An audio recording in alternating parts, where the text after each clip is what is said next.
Hi. Today is Purim, the happiest day of the whole Jewish year. A day so happy that it's beyond comprehension. As is portrayed in the story of Purim, which happens to coincide very much with what is going on in the world and with what is going on in America, in America. In the story of Purim is kind of based around this man who is the most arrogant person in the world. His name is Haman. And Haman is raised up to this very high political level, the highest political level that there is. And he is so arrogant that he insists that everyone has to bow down to Haman. But then it takes place in Persia, in Shushan Bira. And in the crowd, there is one man who doesn't bow down. His name is Mordecai. And they keep telling him, you got to bow down. But Mordecai, he is Jewish, see? And he knows that Haman, he's wearing an Aveda Zorah, an idol around his neck. So he wouldn't mind having to bow down to Haman, the leader, but he won't bow down to the idol. So as they do in, courts, all the politics in courts, they want to see what's going to happen. So they go and tell Haman, there's a lot of people out there, by the way, you should look at this guy over here. He's not bowing down.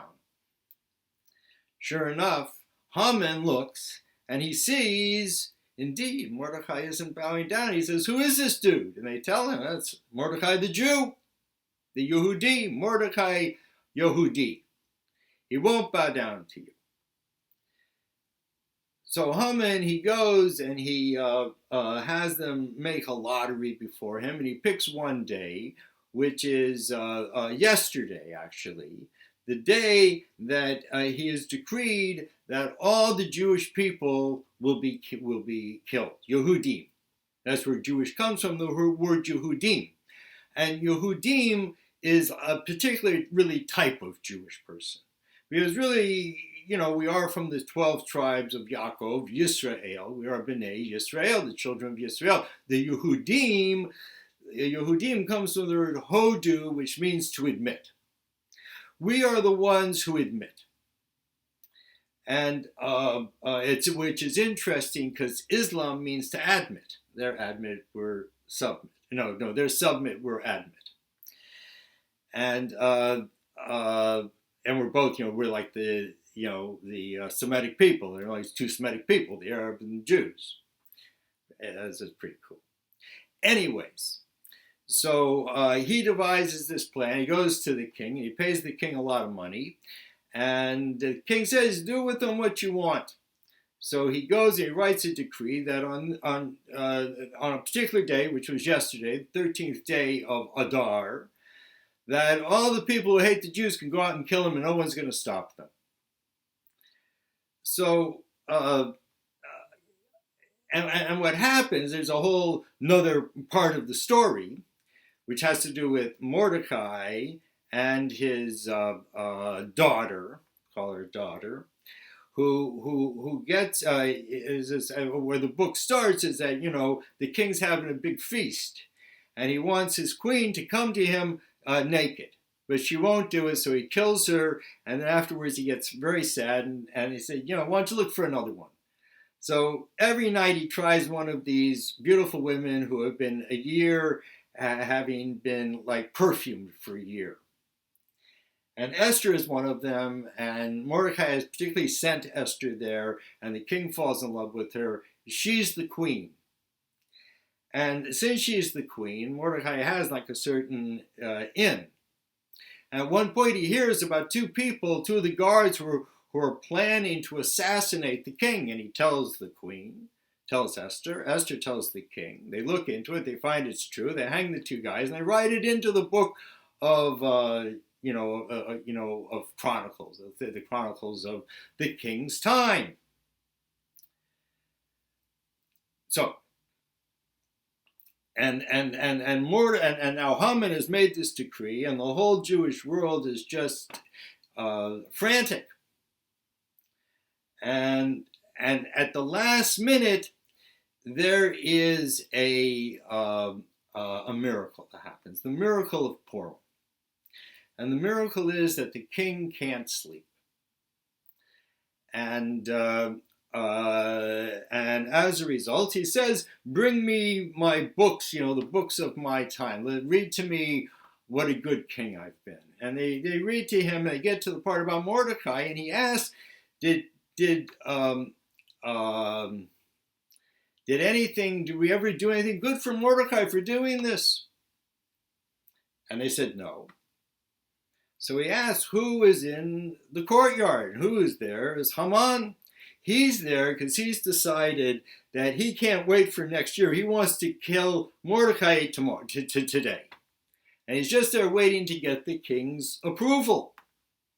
So they bring him into the king, and he asks the king asks him that if I wanted to honor someone, how would I do it? So Haman thinks the king's talking about him, and he says, no, get your great king coat and your king horse, and get a dignitary, and lead that man through the city, saying this is what the king does for those who the king wants to honor. So he tells him, good, go take my coat, take my horse, and go to Mordecai and do that. And in the end, because of this, they go together afterwards. So he has to go to a feast with Esther and the king. And Esther says that, I have a great request. And the request is, you shouldn't kill my people. I'm also Jewish. You didn't know. And the king was amazed at, what had been done in his name. And he said, kill Haman, hang him. Haman had made like a what was it called? A gallows for Mordecai, 50 amot high, 50 feet high. And they hung him on it, hung his sons. There was, the people who came out as a result, the Jews could defend themselves. And on the 13th, people, wouldn't even come out. And those who did, they died. And so the next day is a holiday because everyone was so relieved that the Jewish people are not going to die. And they sent gifts to one another and just got really partied. It's the big party day of the Jewish year. And people are supposed to particularly drink wine, beer, particularly wine, Anyways, how does this relate to our times? Well, we have a very arrogant person at the head of our country. The orange man in the White House, also known as the motherfucker, because he separates mothers from their children at the border, and he doesn't care. And he certainly earned that term.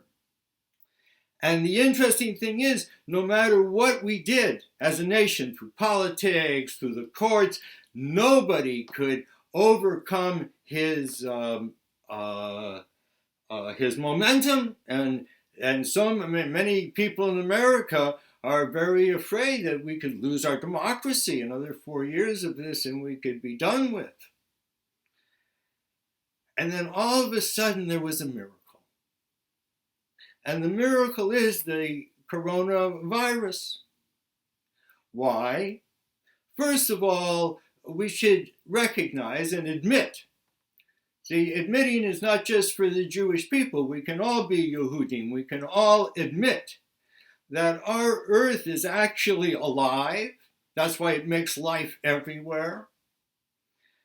As he says in the Zohar, that the Creator took a pebble from beneath called Kisei HaKoved, which floats over creation and used that pebble as the center of our earth. Everything else came about through 2000, through many years of collisions. It says God created and destroyed, and so God got what God wanted, and then put the world there. And we are this world. We are the physical world. There is nothing else physical in the universe. It is only us. See? And a human being is such an important part of that because we stand upright and our head can rule our heart and we can articulate ideas into words and communicate to one another more than just kind of emotional things. And God puts the whole world into our hands. But there's politics. And politics brings the lie as a veneer over the truth. And there are many people in politics who truly just want to do the right thing, that they keep this country together and they make everything work. But the dudes at the head of the politics, those are the ones that we have to worry about. Particularly the orange man in the White House. And just when he seemed unstoppable, right in the time of Purim, when things happen inexplicably, like the king just couldn't sleep, bring me my book. And suddenly our earth, which is a living entity, making life everywhere for us, that the earth produced a virus, which, interesting enough, hurts the old people more than the young people, which is only right because the earth is overheating, the earth is sick, it has a fever, the ice caps are melting, chills and heat are ravishing the earth, and it's too wet, it's too cold, it's too dry, and we don't take the sign. Many of us do take the sign, but we don't have the power. And who can stop this? So there's a very interesting story in the Talmud about Titus. Titus is a historical figure. No, he's the one who destroyed the Second Temple in Jerusalem, the general of Rome. And there's what do you call they call, I think, the what's it called? The thing of Titus, or whatever, the Arch of Titus, that's it. And it shows him bringing back the candelabra from the temple, golden candelabra, and he's bringing it back to Rome. And he has all these very handsome, strong Jewish men in chains carrying it for him. But there's a Jewish story about this, that on the way to Rome, on the ship, a storm came up, and they thought, we have to throw everything overboard, we might all die. I need some water. Hold on for a minute.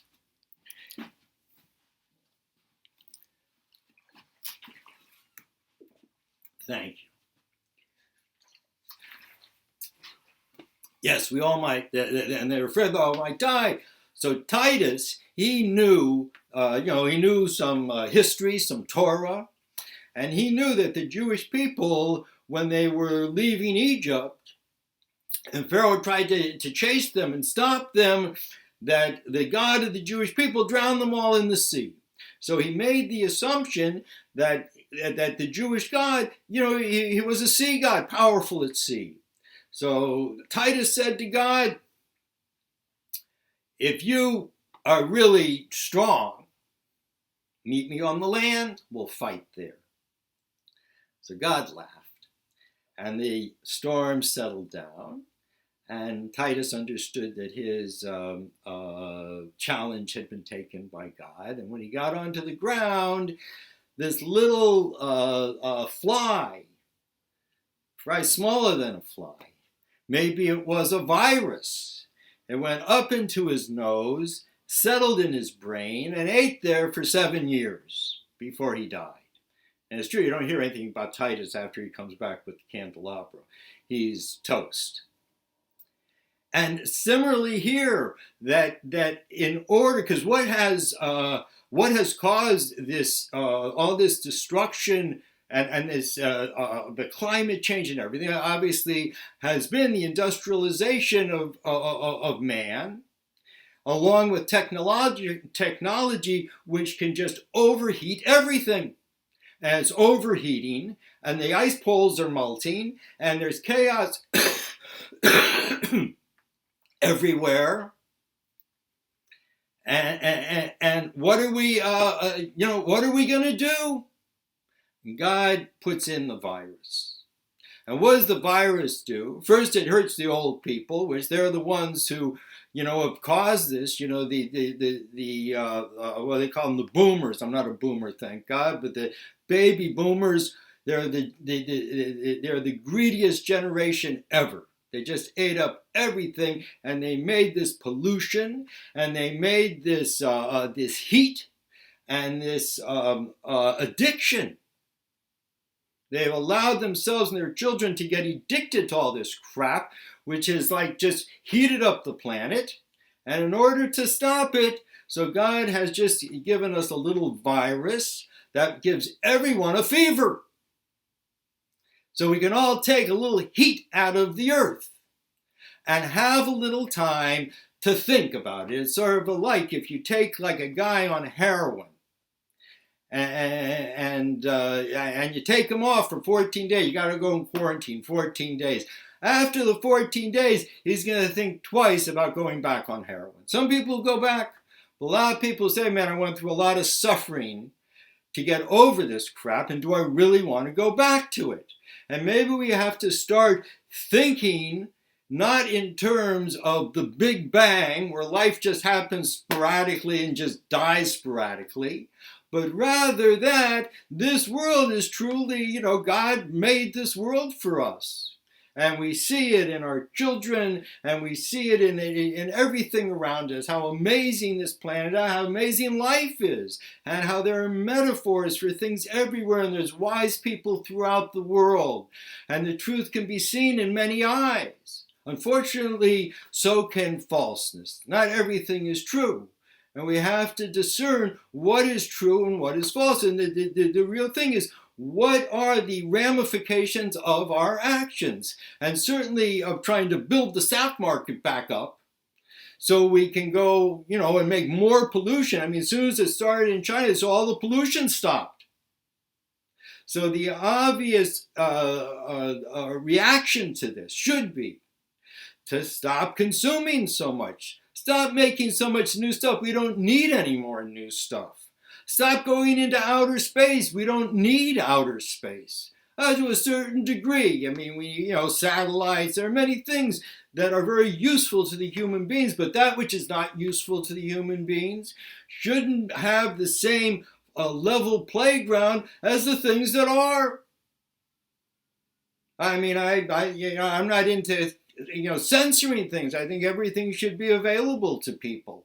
We wouldn't have the health crisis if we were allowed to have the drugs that God made for us, opium to cure pain and cocaine to relieve famine and people who can't eat. Up until Prohibition, people used to sit on their porches, old people, and drink their tonic. What was their tonic? It was cocaine. It made them feel good. It gave them some strength. And when it came time to die, they died. And the truth is, if we really, I think, thought this thing through, we would with open arms embrace this and say, okay, whoever has been chosen to alleviate some of this temperature in the earth, it's a brave thing to do, and some of us will die. It's a war. But we should do it happily. The only reason they're trying to quarantine it is for the business. And that's what this thing is doing. It's breaking the supply chains. It'll be very hard for them to do it again. And also to assure that people have that same appetite. It's a time to look at what we're doing and what we're eating and what we're consuming and how much we're fucking up the earth. And, and if we change our habits, they will have to change towards us. And we saw it with health foods. First, it was very hard to find them, organic foods. Now they're everywhere. because the people want it. Everything is in the hands of the people. So I'll let it go from there. And this is, I just think we should really embrace this thing as the blessing that it is to help us save the earth. Have a happy Purim. See you later, man.